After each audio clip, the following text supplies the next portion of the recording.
Assalamualaikum warahmatullahi wabarakatuh. Perkenalkan, saya Ahmad Subakti dengan NIM C0C01918.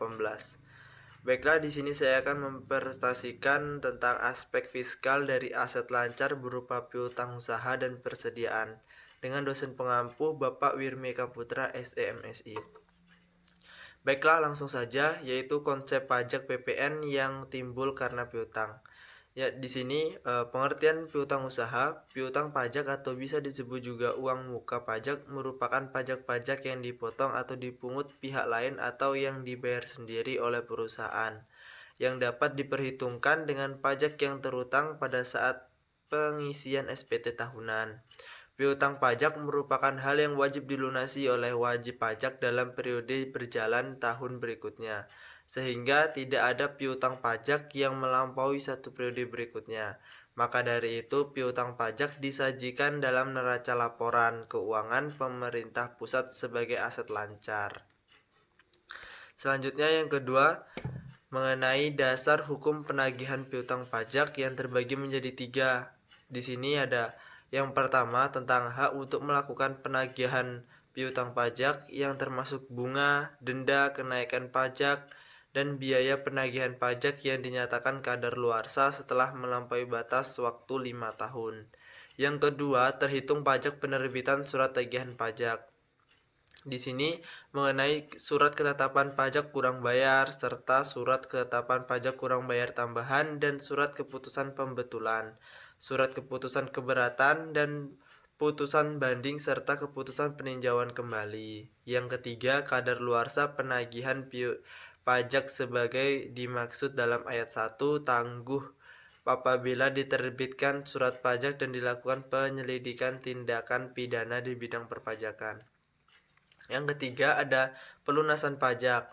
Pajak-pajak ini bersifat sebagai pelunasan pada tahun berjalan. Caranya dapat melalui penyetoran sendiri ataupun pemotongan oleh pihak lain. Misalnya ada 5, yaitu ada PPh pasal 4 ayat 2, ada PPB, ada bea materai, ada BPHTB, dan ada pajak daerah dan retribusi daerah atau PDRD.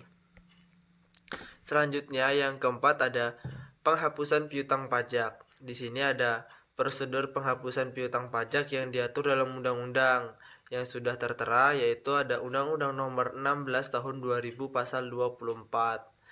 Selanjutnya ada piutang pajak yang dihapuskan adalah piutang pajak yang jumlahnya harus ditagih sebagaimana tercantum dalam STP, SKP, KB, dan SKP KBT yang meliputi pokok pajak, kenaikan bunga, dan denda. Yang B, perlakuan pajak pada piutang tak tertagih. Di sini ada definisi piutang yang nyata-nyata tidak dapat ditagih adalah piutang yang timbul dari transaksi bisnis yang wajar sesuai dengan bidang usahanya, yang nyata-nyata tidak padat ditagih meskipun telah dilakukan upaya-upaya penagihan maksimal atau terakhir oleh wajib pajak. Dalam akuntansi itu dikenal ada dua metode, yaitu ada metode langsung dan ada metode cadangan atau penyisihan atau biasa disebut allowancy method.